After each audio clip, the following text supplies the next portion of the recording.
Hey there, Tome Fries. It's me, your favorite bee here, along with my friends Tommy and Paige for yet another quarantine-tastic video review. And this week's review has us thinking about that age-old saying, never judge a book by its cover.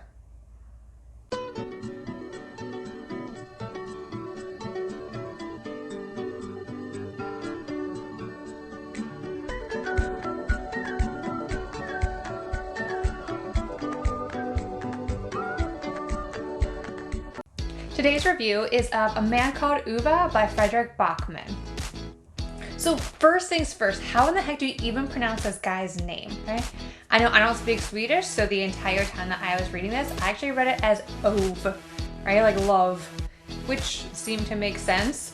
But after one quick Google search, I discovered I was pronouncing it totally wrong. So I wanted to know how to actually say it, so I looked it up, and it's actually pronounced Ove. Like this. Ove. Ove. Ove. It's really pretty if you really think about it. I like Swedish. It's a really cool yet complex language. So if you haven't read it yet, now you can go about reading it and know how to actually say Ove. A Man Called Ove is a sweet, sad story about this curmudgeon who is trying to end his life but keeps getting interrupted. So fair warning, I was not expecting this when I picked it up. It does feature a lot of talk about suicide.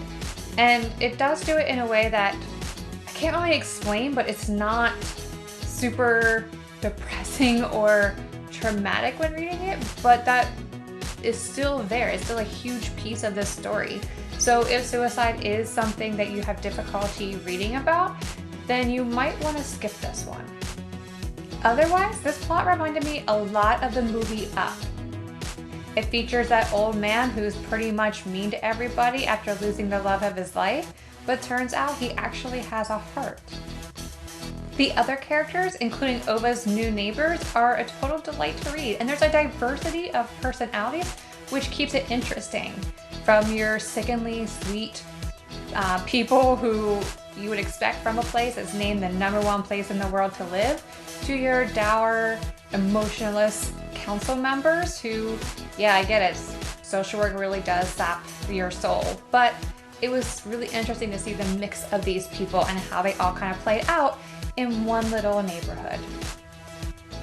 I will say if I was Ove, which some days I kind of feel like I am that grumpy old man who really doesn't want anyone bothering me, and to have people constantly showing up at my door and being a little bit pushy and overly nice, I probably would lose my mind. And then there's the cat, which, yeah, there's a really cool cat in most of the book. And sure, my cat follows me around and likes to interrupt my videos all of the time, but Ove's cat doesn't really seem to know whether it wants to be a cat or a dog. Its behaviors are kind of all over the place and don't really seem to match up with usual cat jerky behavior. Overall, I loved everything about A Man Called Ove. The writing just pulls you in, it keeps you turning pages, and it even makes you think. And while this is the first of Backman's novels that I've read, I'm sure it won't be my last. That's why I gave A Man Called Ove 5 out of 5. But don't just take my word for it. Get yourself a copy and read it for yourself. And if you really like audiobooks, I did find out that J.K. Simmons actually narrates it, which, let's be honest, would make it even 1,000 times better. I might have to check it out for myself. So until next time, stay home and keep on reading.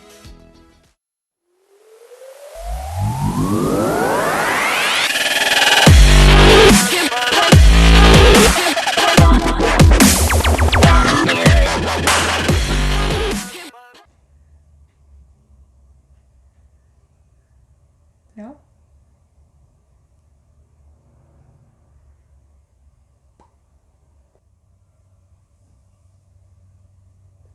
Hello?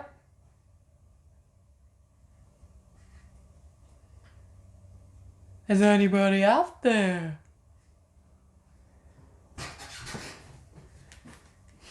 That's what I thought. I heard you. Oh, you're getting changed? Yeah. Okay. Ove! I can speak a Swedish.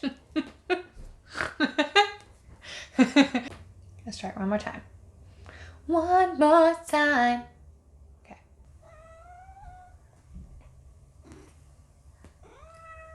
Shh.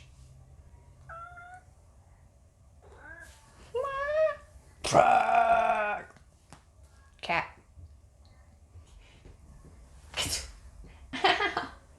And everyone was cat food fighting.